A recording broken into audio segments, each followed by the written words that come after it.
baru 28. Ini berarti yang udah gabung sudah baca gitu ya? Sudah dengerin videonya gitu? Dengerin, Bu. Sudah, oke. Pasti coba kita tunggu teman-teman dulu, baru 28 yang gabung. Waalaikumsalam. Baik. Kenapa tadi teman-teman saya suruh baca dulu untuk materi yang time value of money dan bond variable yang di awal? Karena di dua video itu membahas terkait dengan konsep present value yang terpenting. Karena kalau di yang bond variable itu yang dibahas, yang di time value of money itu yang dibahas dua, tentang future value dan present value. Yang akan kita gunakan dalam obligasi ini sebenarnya yang present value-nya. Sudah difahami semuanya? Sudah difahami semua teman-teman? Ada yang belum sempat baca? Sudah, Bu. Sudah. Oke. Coba saya tanya dulu kalau sudah. Present value di dalam video saya itu agak sedikit berbeda dengan yang nanti dijelaskan di slide ini. Yang teman-teman mungkin juga sudah dengarkan video dari Bu Arifah ini gitu ya. Agak berbeda. Kalau yang di video saya itu menggunakan rumus present value. Rumus dari present value sendiri gimana saudara? Ada yang masih ingat? Kalau yang menggunakan rumus? Silahkan yang masih ingat sebelum saya mulai. Dari video yang saya share itu. Izin, Bu. Ya. Ini Mbak siapa nih? Future value. Oh, Mutiara ya. Ya, future value dibagi 1 plus 1 I pangkat N, Bu. Future value Dibagi 1 plus I pangkat N. Oke. Future atau bisa juga dengan apa, Mbak? Dengan tabel, Bu. Kalau langsung dimasukkan ke dalam bentuk obligasi, sebenarnya bisa dengan cara gimana present value itu? Pakai tabel, Bu. Pakai tabel. Oke. Iya. Yang lain ada yang mau melengkapi?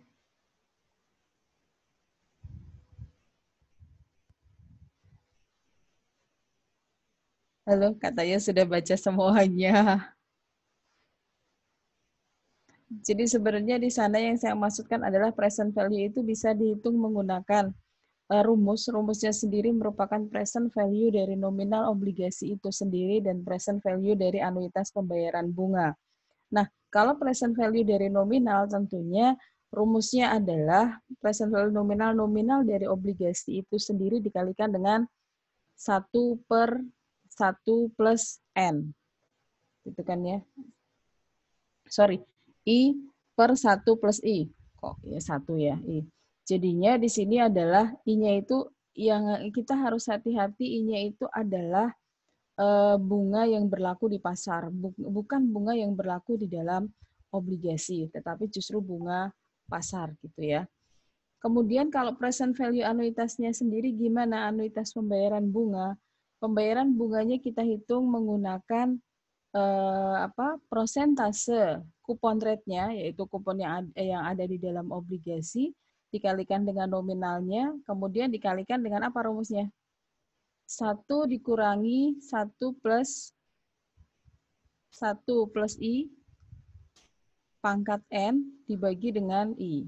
Itu kalau menggunakan rumus. Kalau menggunakan tabel berarti menggunakan tabel 4 dari tabel bunga. Nah, itu pengantar saja. Nanti coba dibaca-baca lagi karena itu menjadi penting di sini ketika nanti di ujian Anda tidak diberikan tabel bunga. Seperti itu. Saya sendiri selalu menekankan pada diri saya tidak mau tergantung dengan tabel bunga karena tabel bunga pun terbatas gitu ya. Sementara kalau menggunakan rumus itu berarti kita bisa bagaimanapun obligasi mau berapa tahun juga bisa kita hitung. Baik. Saya akan langsung masuk ke jurnal dari obligasi kalau Anda sudah pahami terkait dengan penghitungan present value sendiri atau terkait nanti bagaimana itu digunakan untuk menghitung nilai pasar dari obligasi. Nilai pasar dari obligasi. Baik. Di sana juga saya sampaikan bahwa kenapa sih kenapa sih perusahaan memilih menerbitkan obligasi daripada menerbitkan saham? Ada yang masih ingat kenapa alasannya? Kenapa memilih menerbitkan obligasi daripada menerbitkan saham? Salah satu aja. Siapa yang masih ingat? Mungkin perlu pembiayaan yang besar, Bu. Satu, perlu pembiayaan yang besar. Memang kalau saham nggak bisa dijual besar juga tentunya mendapatkan modal yang besar. Selain itu, Kalau ini Bu, kalau saham memberikan hak suara kepada pembelinya Bu, kalau obligasi tidak Bu. baik, salah satunya adalah kalau misalnya saham itu orang lain bisa mempengaruhi perusahaan dalam rangka hak suara tadi. Sementara kalau di dalam obligasi itu tidak mempunyai hak suara, jadi tidak mempengaruhi keputusan dari perusahaan. Ada lagi kayaknya, apa lagi saudara? Izin, Bu. Iya, iya Mas Dwi. Pajak yang nantinya dibayar perusahaan jadi lebih kecil kalau dia menerbitkan obligasi. Karena ada pengurang interest expense. Baik, karena interest expense itu bisa dikreditkan pajak, sementara dividen tidak, gitu ya. Jadi dengan menerbitkan obligasi, ini pajak yang dibayarkan atas laba perusahaan menjadi lebih rendah. Seperti itu. Tapi hati-hati, perusahaan menerbitkan obligasi harus dalam kondisi keuangan yang baik. Kenapa?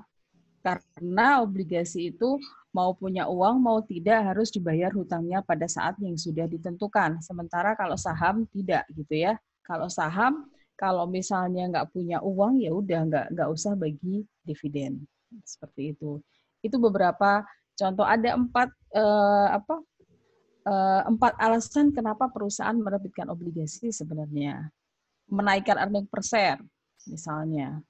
Karena dengan banyaknya saham perusahaan di pasar itu bisa jadi justru harga pasarnya menjadi turun. Makanya ditarik sebagian dengan treasury stock, nanti yang akan kita bahas di materi korporasi, itu menjadi lebih tinggi. Seperti itu. Salah satunya itu yang dikatakan untuk memperbaiki harga pasar ya. Baik, saya masuk ke sini saja, nanti silahkan kalau mau sambil diskusi. Di dalam bond payable ini, kita akan bahas tiga akuntansi. Ini slide-nya Bu Arifah, otomatis ininya gesernya ya. Ada 3 tanggal di mana kita akan membuat akuntansinya, yaitu terkait dengan penerbitan, kemudian pada saat pembayaran bunga dan amortisasi, kemudian pada saat penyesuaian pada akhir periode jika ada gitu ya. Artinya jika obligasi itu melewati akhir periode. Halo semuanya, ini bisa lihat kan slide-nya? Saya pastikan dulu. Bisa, Bu. Bisa, Bu. Ya, Bu. Baik. Kita langsung masuk ke penerbitan obligasi. Di penerbitan obligasi ini, yang penting adalah kita menghitung present value-nya yang tadi sudah saya sampaikan gitu ya. Present value-nya. Present value dihitung dengan apa tadi? Present value dihitung menggunakan present value nominal dari obligasi itu ditambah dengan present value anuitas pembayaran bunga. Di mana kalau menggunakan tabel present value nominal itu menggunakan tabel bunga 3, sementara present value anuitas bunga menggunakan tabel 4. Kalau menggunakan rumus tadi sudah saya sebutkan ya. Nah, kemudian ada beberapa hal yang harus kita tahu, ini juga sudah ada di video saya sebenarnya, kata-kata yang perlu kita perhatikan di dalam akuntansi bond ini. Misalnya adalah face value, maturity value, dan nilai nominal. Face value itu adalah nilai nominal, maturity value itu adalah nilai pada saat jatuh tempo. Kenapa di slide ini disampaikan bahwa face value sama dengan maturity value? Karena kalau obligasi itu bunganya dibayar setiap periode. Sehingga pada saat jatuh tempo nanti, kita hanya akan membayar sebesar face value atau nominalnya saja. Karena bunganya sudah dibayar secara periodik. Nah, kemudian ada kontrak rate atau sering juga disebut coupon rate atau juga bunga bonds, bunga bond payable-nya. Ini adalah bunga rate atau suku bunga yang tertera di dalam surat obligasinya. Manfaatnya untuk apa? Manfaatnya adalah untuk menghitung bunga yang akan dibayarkan nantinya. itu. Kemudian ada effective rate atau market rate. Di video saya menyebut market rate, tetapi di slide ini Bu Arifah menyebut sebagai effective rate, itu sama saja atau bunga pasar. Apa manfaat dari bunga pasar ini? Bunga pasar ini digunakan untuk menghitung present value dari obligasi yang pertama. Yang kedua adalah untuk menghitung bunga yang diakui. Bunga yang diakui dihitung menggunakan market rate. I tadi di dalam present value itu adalah market rate. Ini yang mahasiswa kadang-kadang ketukar ya. I-nya menggunakan coupon rate. Kemudian adalah term bond, ini adalah jangka waktu jatuh temponya berapa. Nah, bond sendiri ada yang jatuh tempo di satu waktu, tetapi ada juga yang jatuh temponya secara periodik atau disebut dengan serial bond. Tapi serial bond tidak akan kita bahas di dalam pengantar akuntansi ini. Itu nanti kalian akan belajar lagi di intermediate untuk serial bond. Nah, itu beberapa istilah yang harus Anda ketahui karena itu sering akan digunakan nanti ketika kita dalam pembahasan obligasi kita. Saya lanjutkan aja. Nah, ini juga sudah ada di dalam video saya bahwa obligasi itu bisa diterbitkan sama dengan nilai nominal. Kapan itu? Ketika coupon rate sama dengan effective rate atau market rate. Di sini present value sama dengan nilai nominalnya. Kemudian yang kedua adalah ketika coupon rate lebih kecil daripada effective rate atau market rate, present value itu akan menunjukkan lebih kecil daripada nominal atau obligasi dijual dengan diskon. Pertanyaan saya, kenapa sih ketika coupon rate ini lebih kecil daripada effective rate atau market rate, obligasi dijual dengan diskon? Ada yang bisa memberi argumen, silahkan.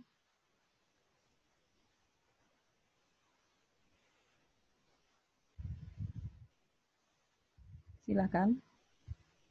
Kenapa pada saat coupon rate ini lebih kecil daripada market rate, obligasi dijual dengan diskon?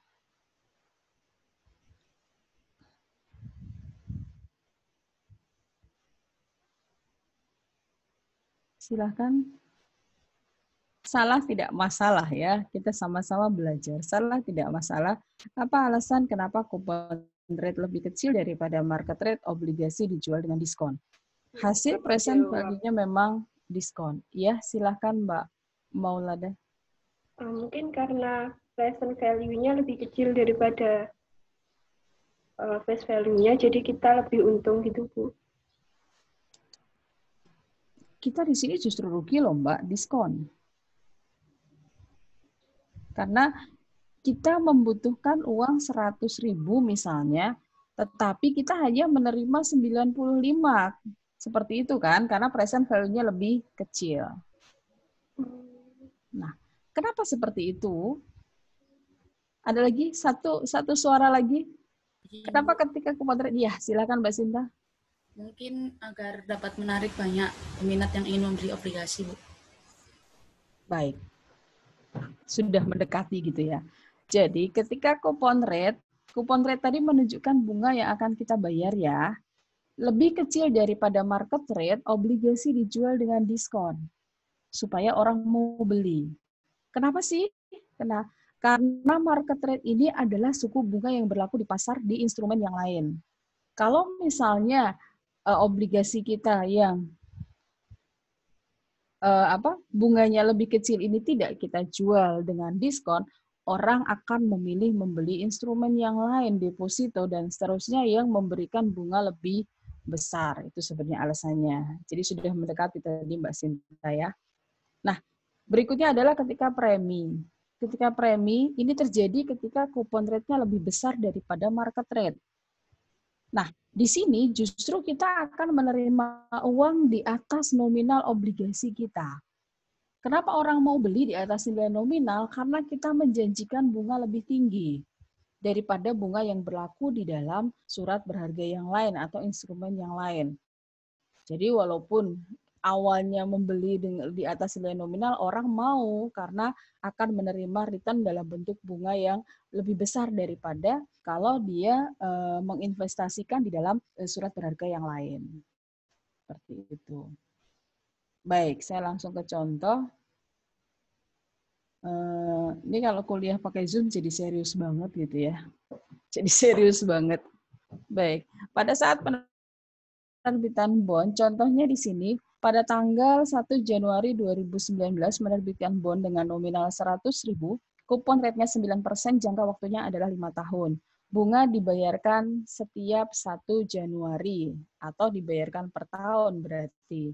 Pada tanggal penerbitan diketahui tingkat bunga pasar efektif rate-nya adalah 9%. Sebelum kita hitung, kita sudah akan tahu kupon rate-nya 9%, market rate-nya 9%. Berarti obligasi nanti pasti dijual sama dengan nilai nominal.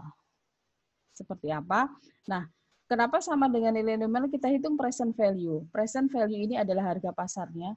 Ini 100.000 ini adalah nominal dari sini, dikalikan 0,64993 dari tabel 3 present value. 0,64993 ini juga bisa Anda hitung menggunakan kalkulator. Coba Anda pastikan apakah hasilnya sama. Ketika kita menghitung, karena itu bunganya per tahun, berarti 1 per 1,09. Saya pakai kalkulatornya beras, ini susah jadinya. Pangkat 10. Coba sama nggak hasilnya dengan 0,64993? Coba salah satu cek. Coba saya menggunakan handphone. Harusnya sama.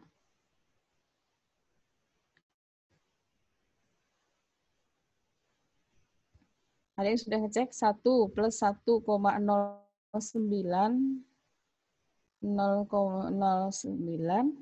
dipangkatkan dengan pangkatnya mana nih? Pangkatnya adalah 5. Nah, sama ya, 0,64993. Ini sama. Dan untuk bunga ini menggunakan digit di belakang koma minimal 4. Di sini menggunakan 5. Minimal karena 4. kalau ya di sini 5, tapi minimal 4 digit, nggak boleh menggunakan 2 digit ya. Karena nanti perbedaannya terlalu jauh kalau menggunakan 2 digit. Jadi minimal 4, tapi di sini menggunakan 5. Jadi saya sudah menghitung menggunakan kalkulator, sama hasilnya 0,64993, sehingga present value dari nominalnya adalah 64993. Kemudian present value dari anuitas bunganya 9% dari mana, saudara? 9% adalah 9% di sini dikalikan 100, ya kan? Ketemu 9.000.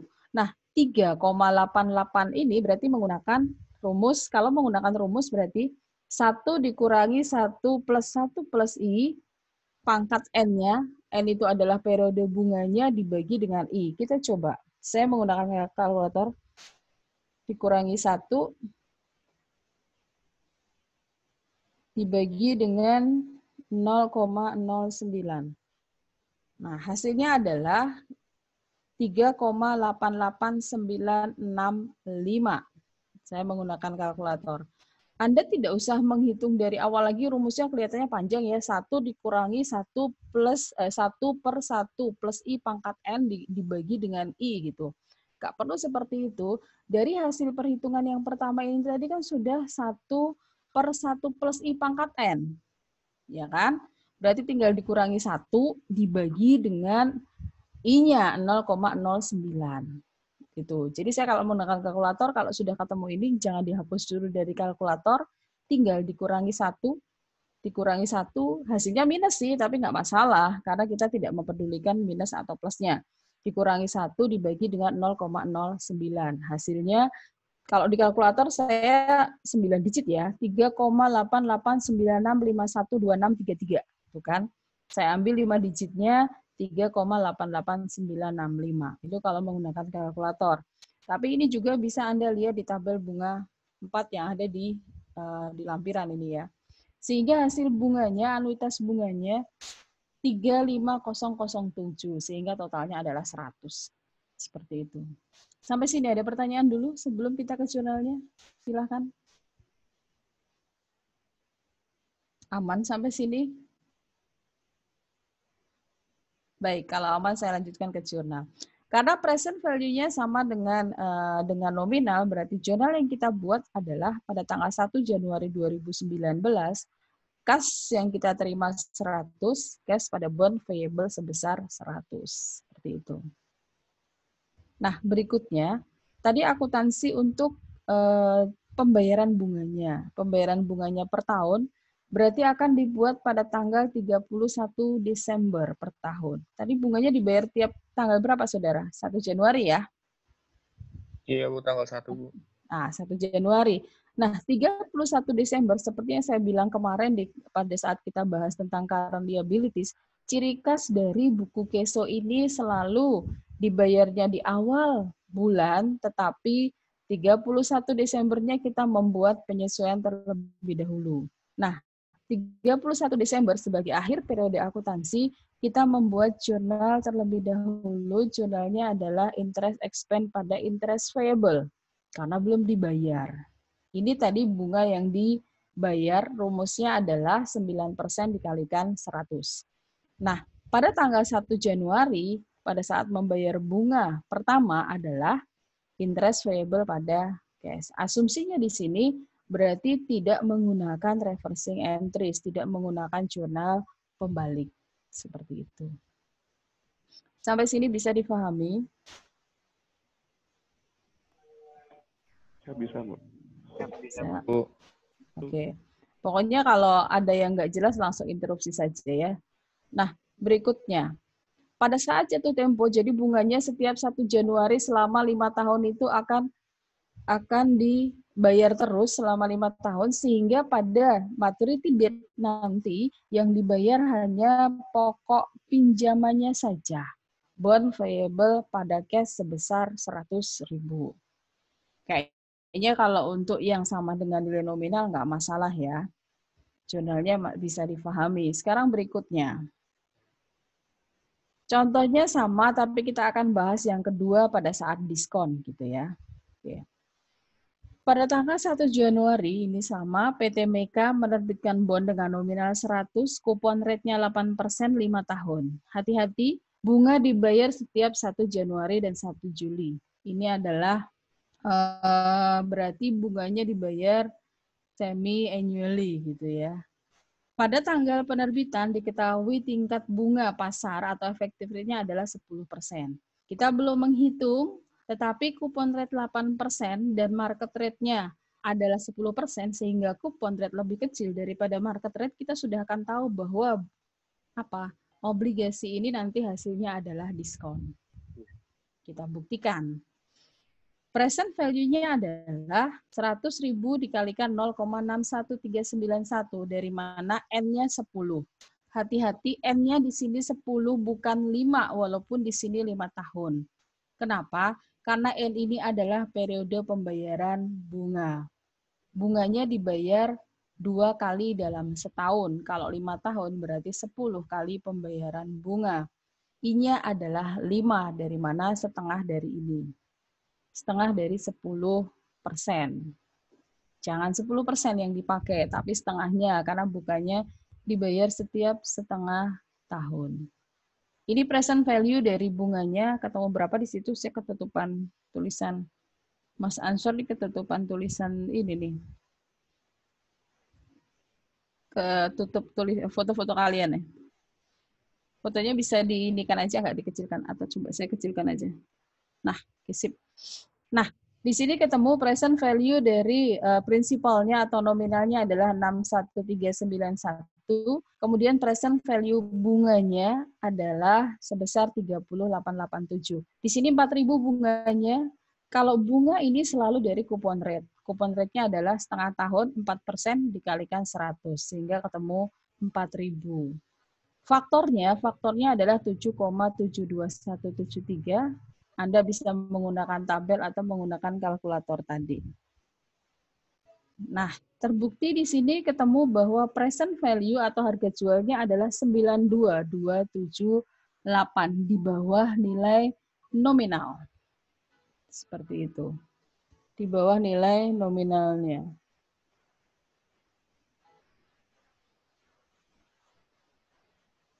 Nah,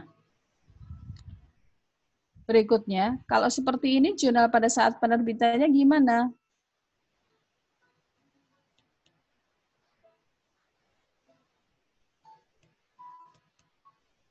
Ini nggak bisa digeser.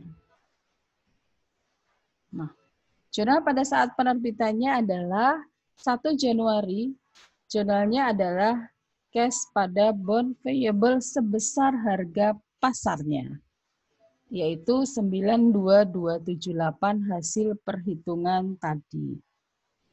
92278. Nah, kemudian pada saat pembayaran bunga yang pertama, yaitu 1 Juli 2019, kita menghitung bunganya.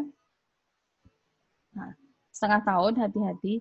Carrying expense atau bunga yang diakui di sini, interest expense-nya, itu adalah effective rate dikalikan carrying amount-nya, nilai terbawanya berapa.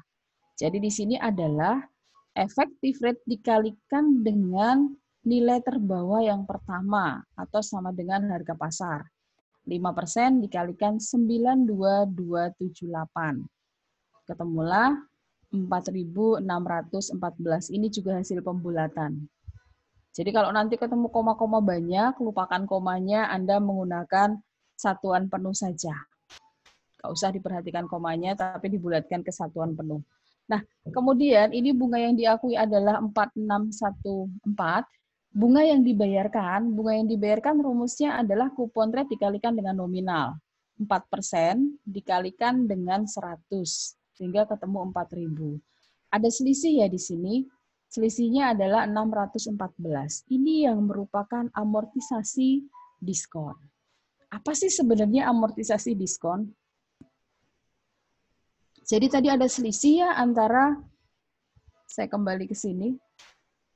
Nah, nominalnya adalah 100, nominalnya adalah 100.000, sementara hasil penjualannya adalah 92.278. Sehingga ada selisih 7.722. Padahal nanti pada saat akhir periode kita harus membayar sejumlah nilai jatuh tempo. Nilai jatuh tempo itu sama dengan maturity value. Maturity value sama dengan face value tadi di depan ya. Sehingga angka obligasi yang 92278 ini harus kita bawa kembali ke angka 100. Caranya adalah dengan amortisasi. Kalau diskon, berarti amortisasi diskon ini akan menambah nilai obligasi, sehingga pada tahun kelima nanti angkanya sudah bertambah atau kembali ke angka 100 sebesar nilai nominal. Bagaimana jurnalnya? Jurnalnya adalah, ini kembali lagi ya, interest expense-nya. Nah, di sini di slide-nya Bu Arifah yang ada di KLC, kalau Anda sudah sempat baca, ada kesalahan di sini ya. Entah angka Bu Arifah dari mana, di sini ininya adalah 11%. Nah, di sini udah saya benerin. Jadi, interest expense-nya tadi dari 92278 kali 5% ketemu adalah 4.614. Kas yang dibayarkan adalah sejumlah 4% dikalikan 100 jadi 4.000, selisihnya adalah menambah bond payable sebesar 614.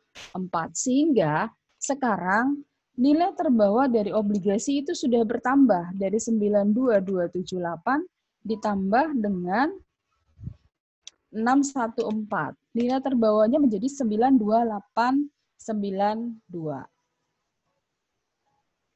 Nah, jurnal berikutnya adalah penyesuaian pada 31 Desember. Berarti nilai terbawanya sekarang kita sudah menggunakan yang kedua ini, 92892. Kita hitung. Interest expense-nya ketemu 4645 dari mana ini? Dari 5% dikalikan 92892. Ketemulah 4645. Aduh, angkanya kebalik-balik. Terus kemudian kasnya adalah sebesar, ini kembali lagi keso, interest payable-nya adalah sebesar 4.000. 4.000 dari mana? 4% dikalikan 100. Selisihnya berarti masuk ke bond payable. Ini adalah amortisasi diskonnya yang akan menambah nilai terbawa. Sehingga nilai terbawa 92892 ditambah dengan 645 ini nanti nilai terbawa di 1 Januari 2020 itu menjadi 93537. Seperti itu.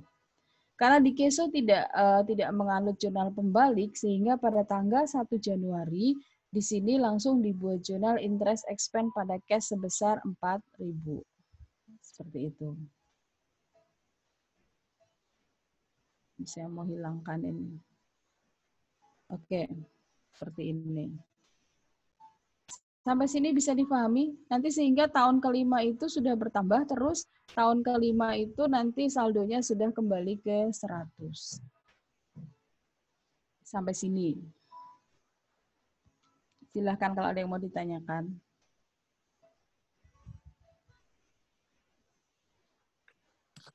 Bu, izin tanya, Bu. Ya, silahkan. Jadi, Bu, ini kan contohnya, Bu, di nilai penjualannya, Bu. Jadi 92.278. Betul? Itu sesuai dengan market rate sama kontrak rate-nya, Bu. Jadi, Bu, bagaimana, Bu, kalau ditetapkan itu? Misalnya, Bu.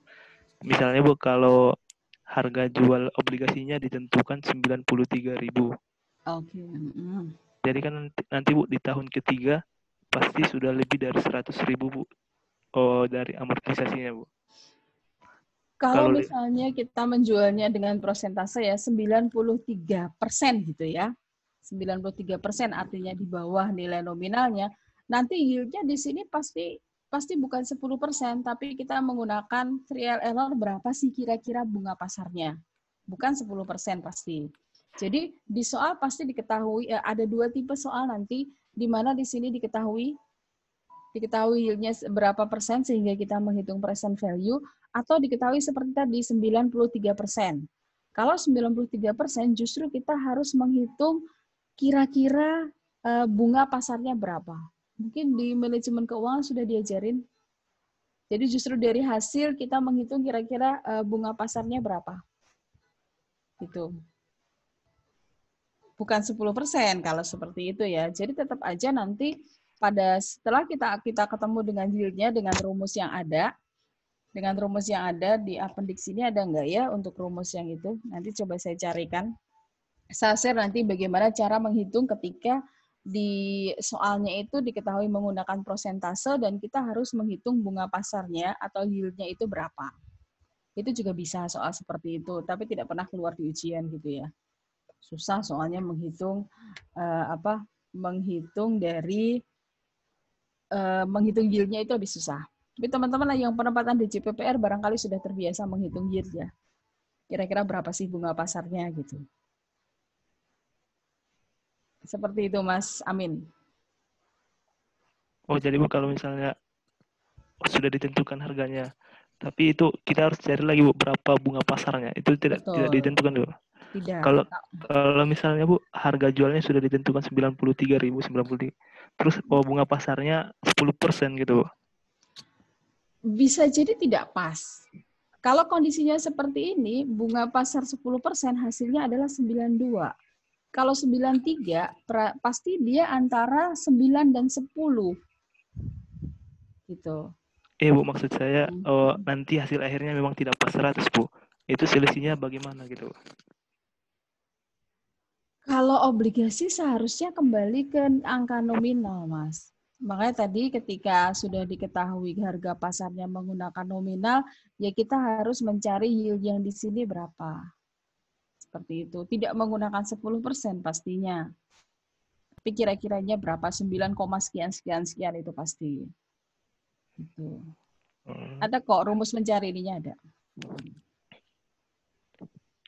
Ya, makasih, Bu. Nanti saya share untuk mencari rumusnya ya. Saya ada filenya kok, ada filenya nanti saya share. Untuk sekedar pengetahuan saja, tapi tidak keluar di ujian yang kayak gitu ya. Nanti lama menghitungnya. Oke, ada lagi?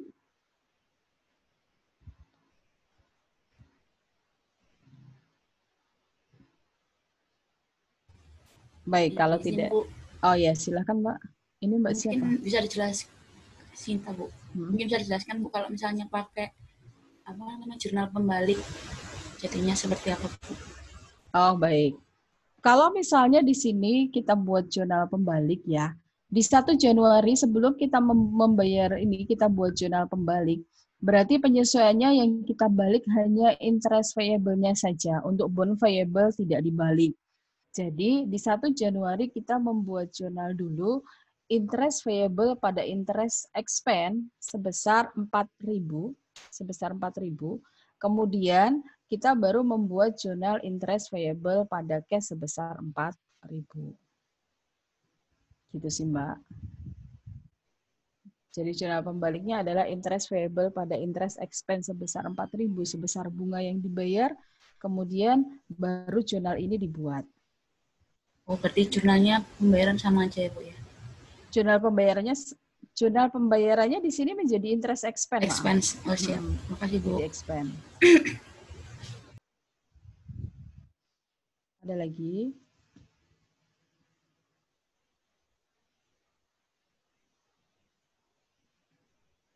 Saya lanjutkan dulu kalau belum ada. Kok nggak bisa digeser?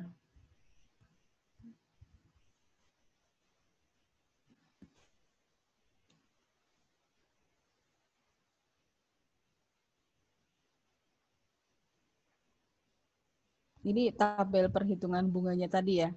Setelah sampai 1 Januari 2024, ini kembali ke angka 100. Kalau kita lihat di sini diskonnya, amortisasi diskonnya semakin lama semakin bertambah. Seperti itu. Nah, berikutnya sebenarnya ada 2 metode di sini. Di sini tadi saya langsung menjelaskan effective interest method karena yang digunakan di Indonesia sekarang adalah effective interest method. Sebenarnya ada satu lagi metode yaitu garis lurus. Mungkin teman-teman juga sudah pernah belajar itu ya. Ya, Mbak? Slide-nya tidak berubah, Bu. Slide-nya tidak berubah. Atau saya aja. Yang lain berubah tidak, Saudara? Tidak, Bu. Oh, belum tidak juga. Bu. Nih kayaknya sudah sekarang? Belum, Bu. Belum, Bu. Mungkin di restart PowerPoint-nya, Bu. Ini adminnya bisa bantu saya kali. Ini adminnya bukan saya soalnya. Ansor, Bu. Ansor ini. Nggak bisa, Mas. Tetap nggak bisa berubah. Ya, Bu. Berubah ini, Bu. Berubah? Belum, Bu. Belum. Oke, coba saya...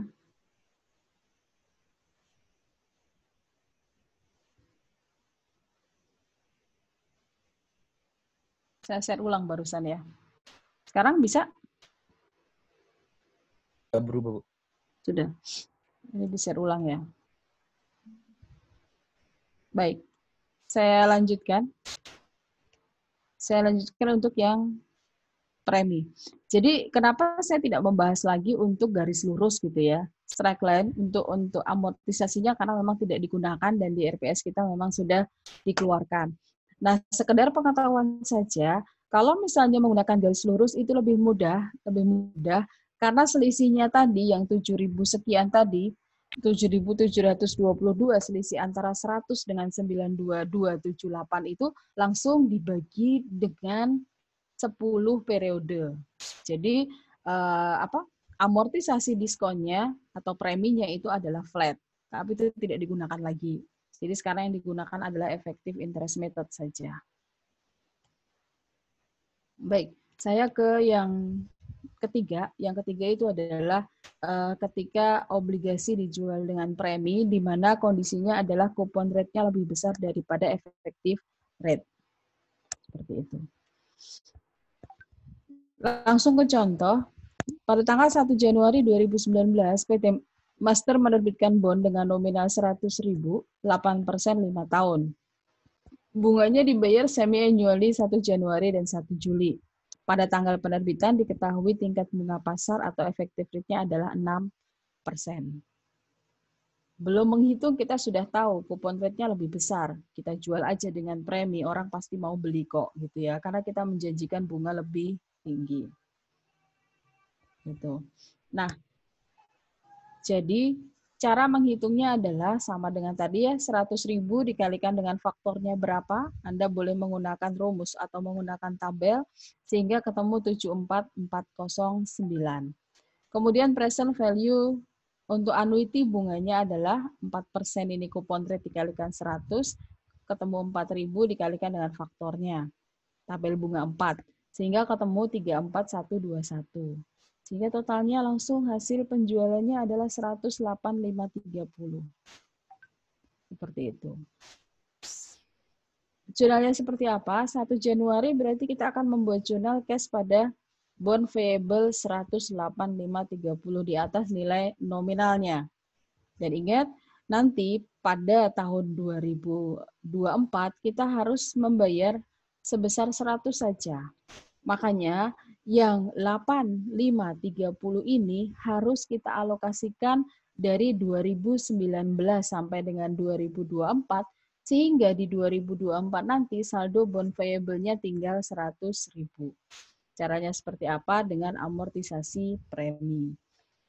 Di bunga yang pertama, di pembayaran bunga yang pertama 1 Juli 2019, di sini kita menghitung interest expense-nya adalah 108.530 dikalikan 3%.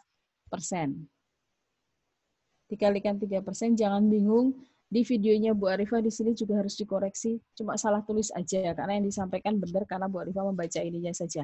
Cuma di sininya. 108.530 dikalikan 3%, ketemu 3.256. Kemudian bond variable-nya sebesar selisihnya kita lihat dulu.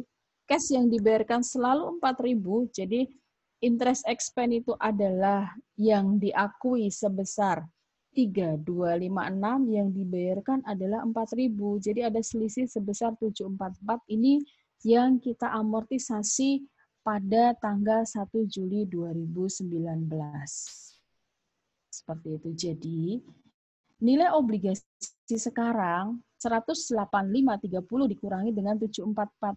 Kok dikurangi? Ya karena di sini awalnya diakui melebihi nilai nominalnya, sehingga untuk membawa ke nilai nominal harus kita kurangi secara bertahap sebesar dari amortisasi preminya. Di 1 Juli 2019 nilai terbawanya tinggal 107.768, sudah berkurang. Kita coba lihat di 31 Desember. 31 Desember, dasar perhitungannya ini sudah berubah. Dasar perhitungan interest expense-nya itu sudah dari 107. 3% dikalikan 107. Jadi jurnal penyesuaiannya, interest expense-nya adalah 107.786 dikalikan 3%, ketemu 3.234. Saya langsung ke interest payable-nya dulu. Ini belum dibayar ya. Interest payable-nya adalah 4.000 sehingga ketemu selisih 766. Ini yang akan mengurangi nilai terbawa. Sehingga sedikit demi sedikit nilai terbawanya berkurang dan nanti akan kembali ke angka 100 di tahun ke-5. Bond payable-nya kembali ke angka 100. Oke, karena tidak ada jurnal pembalik, di 1 Januari 2020 akan dibuat jurnal interest payable 4.000, cash-nya 4.000. Kalau ada jurnal pembalik gimana? Dibalik dulu berarti interest payable pada interest expense sebesar 4.000, kemudian di sininya adalah interest expense pada cash sebesar 4.000. Seperti itu. Ini tabel secara lengkapnya.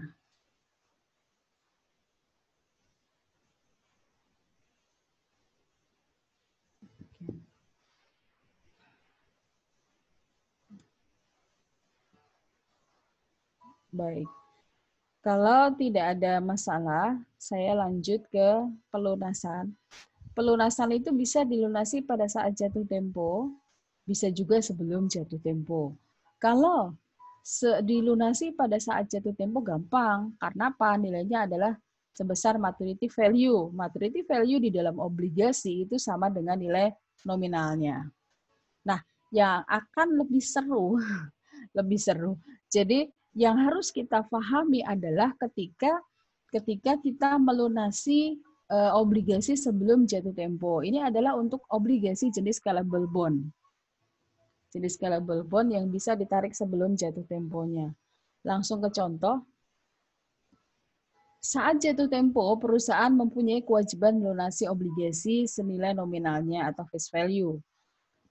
Contohnya, pada tanggal 1 Januari 2019, PT Master, ini yang sebelumnya ya, menerbitkan bond dengan nominal 108% 5 tahun semi-annually, efektif rate-nya adalah 6%. Pada tanggal 1 Januari 2024, di sini pada saat pelunasan, berarti jurnal yang kita buat adalah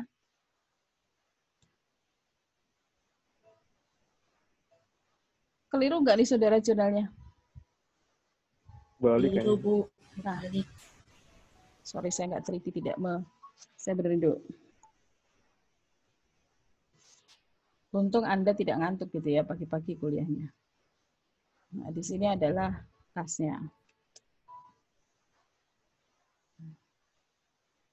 Oke.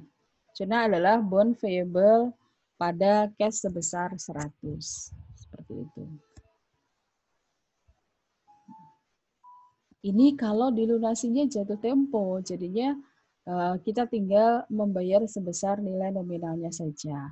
Nah, coba kita lihat bagaimana kalau ternyata dilunasinya adalah sebelum jatuh tempo. Kalau sebelum jatuh tempo, yang harus kita perhatikan adalah kita harus menghitung dulu berapa nilai terbawanya. Berapa nilai terbawanya? Nilai terbawa itu apa? Tadi adalah nominal dikurangi dengan diskon yang belum diamortisasi atau nominal ditambah dengan premi yang belum diamortisasi. Itu nilai terbawa. Kita hitung dulu pembayaran bunga yang terakhir ini sebenarnya, kemudian hitung nilai buku pada saat penarikan atau saat pelunasan sebelum jatuh tempo itu. Kemudian, bandingkan atau tandingkan antara carrying amount dengan harga penarikannya. Harga penarikan ini biasanya dalam prosentase tertentu. Prosentase dari nominalnya. Jadi kalau ada prosentase Anda kalikan dengan nominalnya. Nah, baru yang keempat tahapnya adalah buat jurnal penarikannya. Contohnya, pada tanggal 1 Januari 2019, ini contoh yang sebelumnya, nggak usah saya baca lagi ya, yang harusnya lunas di 1 Januari 2024, di sini dilunasin pada tanggal 1 Maret 2021 dengan harga 100%. Bentar saudara, saya matiin alarm dulu.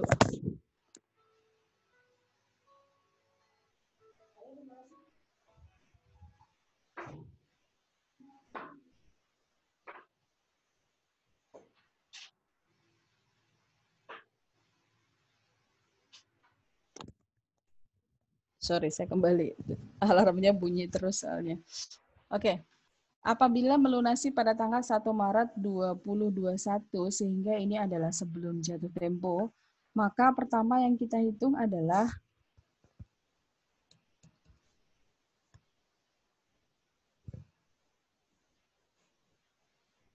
kok nggak bisa digeser lagi, saudara?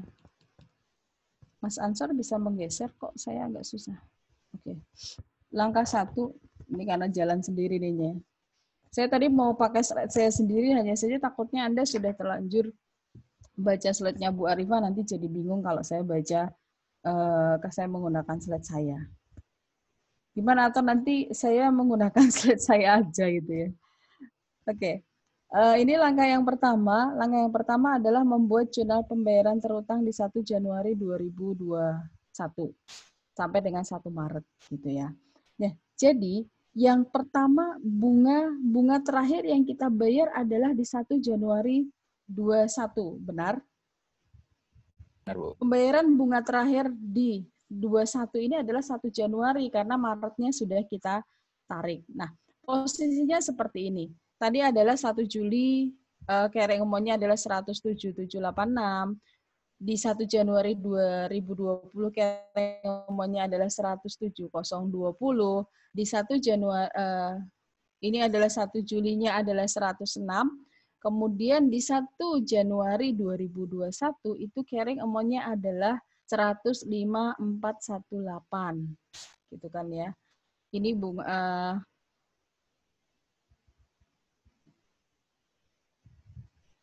jadi kita buat jurnal bunga untuk berapa bulan saudara ini?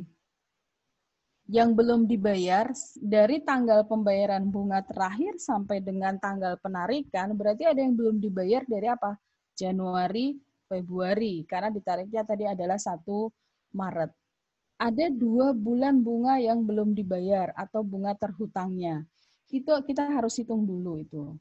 Jadi, jurnal yang kita buat adalah interest expense-nya. Tadi interest expense rumusnya selalu menggunakan carrying amount dikalikan dengan effective rate. Jadi carrying amount yang terakhir adalah 105.418 dikalikan 3%, setengah dari 6, dan ini dikalikan dengan 2/6. Kalau Anda mau menghitung 6% dikalikan dengan 2/12 juga hasilnya sama aja. Intinya ini adalah bunga untuk 2 bulan gitu ya.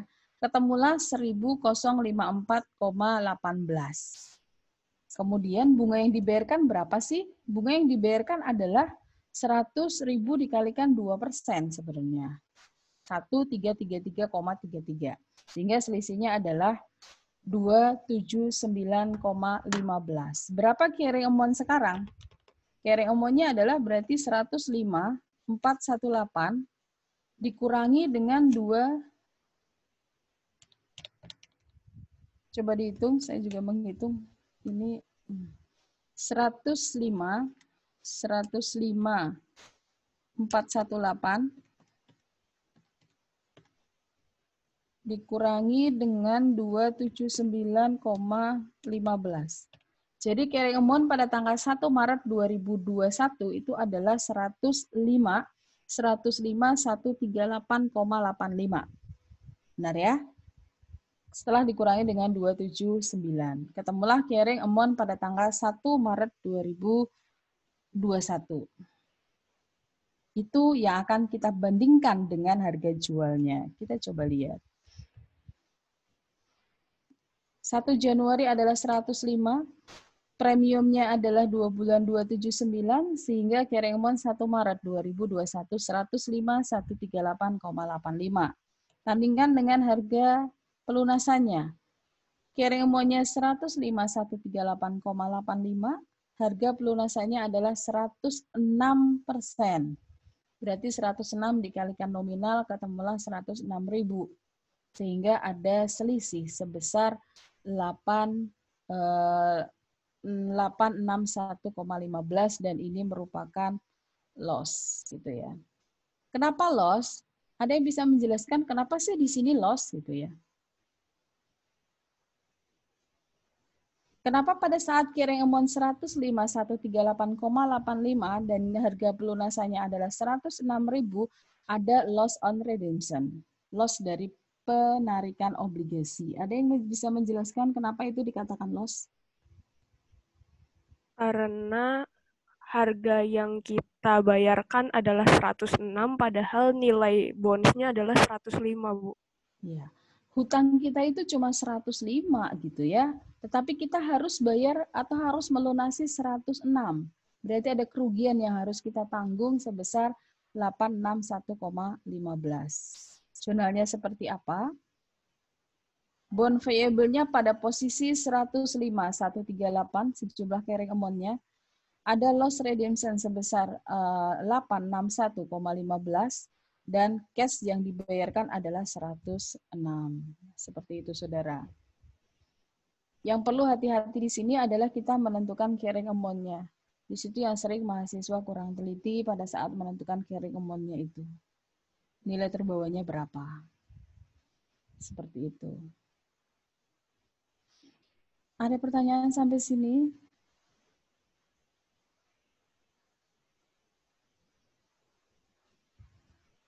Tuh, kalau belum slide saya udah selesai ternyata. Silahkan kalau ada pertanyaan sebelum kita masuk ke latihan yang ada di RPS. Sudah dikerjakan belum saudara yang di RPS?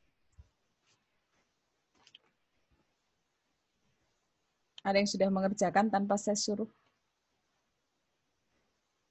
Kalau yang ada di RPS tidak harus saya suruh, silahkan Anda coba langsung kerjakan saja.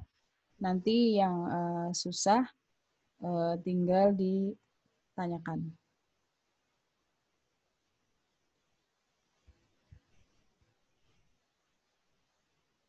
Ada pertanyaan sampai sini?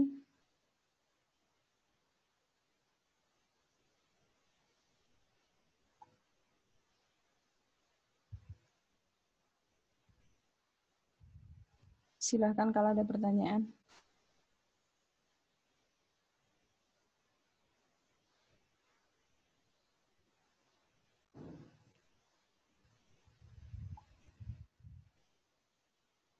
Aman?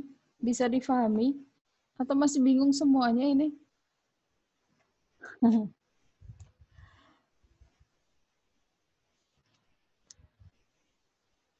Baik, kalau tidak ada pertanyaan, coba Anda kerjakan dulu yang atau kita coba dulu. Langsung kita coba untuk yang di BE 10.6. Anda pegang buku nggak, saudara? Saya pegang buku loh. Ini pada pegang buku nggak? BE 106-nya sudah ada yang mengerjakan yang di halaman 517? Halo? Ada yang sudah mengerjakan? Belum, Bu. Belum. Kita coba bahas satu ya, nanti selanjutnya Anda coba kerjakan sendiri. Saya pakai Excel aja, saya buka Excel aja.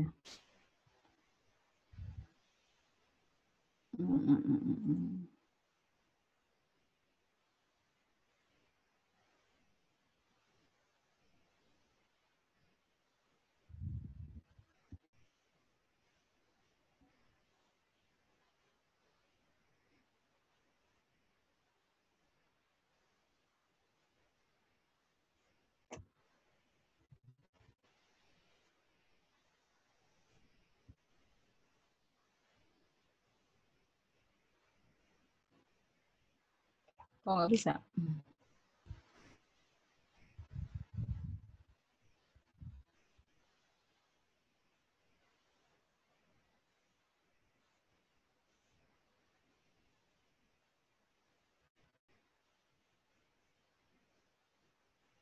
Saya nggak bisa buka Excel, Mas Ansor.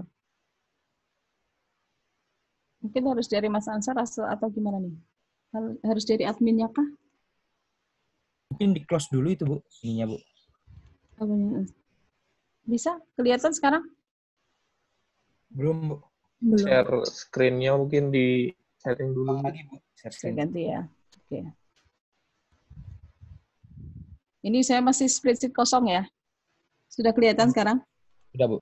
Sudah, Oke, Bu. spreadsheet kosong. Saya saya coba mau ngerjakan satu soal, nanti Anda coba kerjakan sendiri.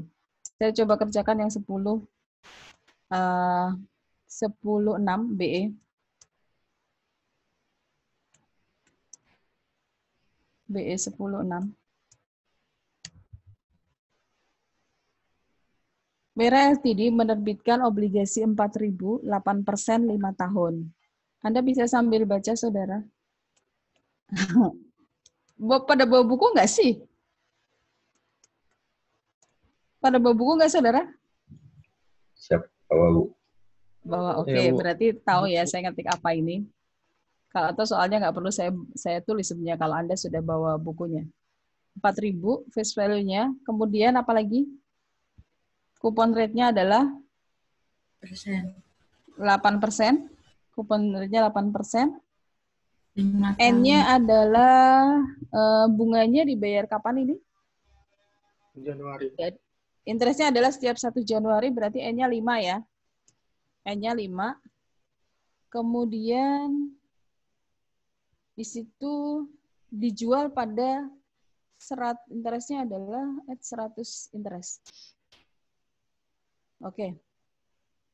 Anda diminta untuk membuat jurnal pada tanggal 1 Januari 2017. Jurnalnya gimana, saudara? 1 Januari 2017. Jurnalnya adalah cash pada bond payable. Sebesar berapa? 4.000. Ya, karena ini adalah sebesar nilai nominalnya. Di situ menggunakan add 100 ya, berarti pada nilai nominal. Kita nggak perlu menghitung lagi ternyata ya. Karena di sana langsung sebesar nilai nominalnya berapa. Sehingga di sini langsung 4.000. Saya pikir tadi suruh menghitung gitu ya. Oke. Kemudian yang kedua adalah adjusting pada tanggal 31 Desember. 31 Desember 2017. Adjustingnya gimana, saudara? Interest expense. Interest expense pada interest payable. Interest payable. Expense, ini apa ngetiknya? Expense pada interest payable. Payable sebesar. Oh ya, teman-teman tuh ada labnya kan? Ada, Bu. Ada, Bu. Labnya sama siapa? Pak Siswanto. Pak Siswanto, Bu. Kalau lab berarti ngerjain problemnya gitu ya? Iya, Bu. Ada latihannya, Bu. Ya, karena kalau ada lab berarti pengantarnya agak ringan gitu ya. Kalau nggak ada lab berarti berat di pengantar. Ini berarti 8% dikalikan 4.000. 320 benarkah, saudara? 8% dikalikan. Benar, Bu. Benar. Nah, kemudian pada tanggal 1 Januari pada saat pembayaran bunganya, 1 Januari 2018. Asumsi yang pertama, kita tidak menggunakan jurnal pembalik. Kalau tidak menggunakan jurnal pembalik, berarti di sini kita langsung membuat jurnalnya adalah interest payable pada cash sebesar 320. Seperti ini. Kita pakai reversing sekarang. Kalau kita pakai reversing, berarti di 1 Januari kita buat reversing dulu. Berapa? 18. Berarti reversingnya adalah interest payable pada interest expense sebesar 320. Ini. Nah, pada saat pembayarannya adalah, ini kan berarti jurnal penyesuaian yang 31 Desember ini sudah hilang ya. Karena di sini interest expense-nya kita debit, kemudian di sini kita kredit. Berarti sudah 0, di offset. Interest payable di sini kita kredit, di sini kita debit. Berarti juga sudah 0. Anda pasti masih ingat itu reversing entries. Berarti berikutnya jurnal yang kita buat adalah interest expense pada cash sebesar 320 seperti ini.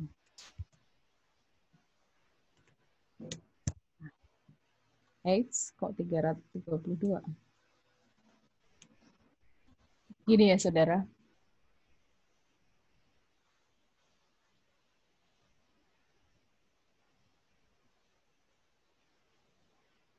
Oke. Itu contoh di... Nah, contoh kedua itu di sini yang ditanyakan sama Mas siapa tadi? Mas Amin, apa ya? Jadi di situ obligasinya dijual dengan langsung 97 gitu ya. Nah, kalau 97 di situ tidak ada effective rate-nya. Langsung 10%, 8% gitu ya. Itu. Tidak ada effective rate-nya berapa. Silakan dicoba 10.7 barangkali ada yang mau mencoba menggunakan Excel saja. Langsung di-share nanti kita bahas bareng-bareng.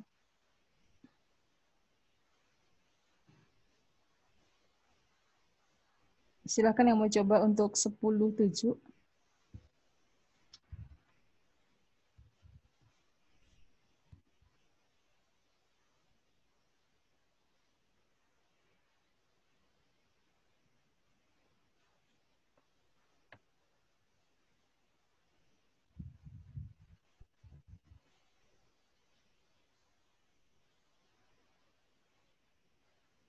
Yang mau coba silahkan.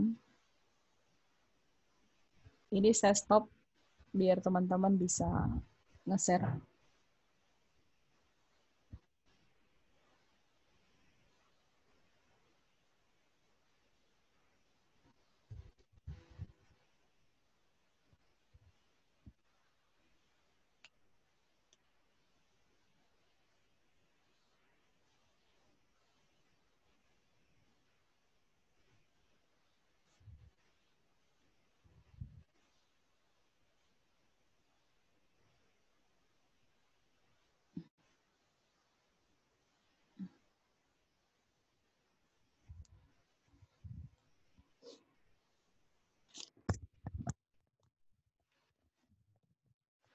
Mas Ansor, Zoom-nya di-off-kan dulu aja deh. Kayaknya kalau nggak ada pertanyaan, penjelasan saya cukup sampai di situ dulu. Oh, siap, Bu. Oke.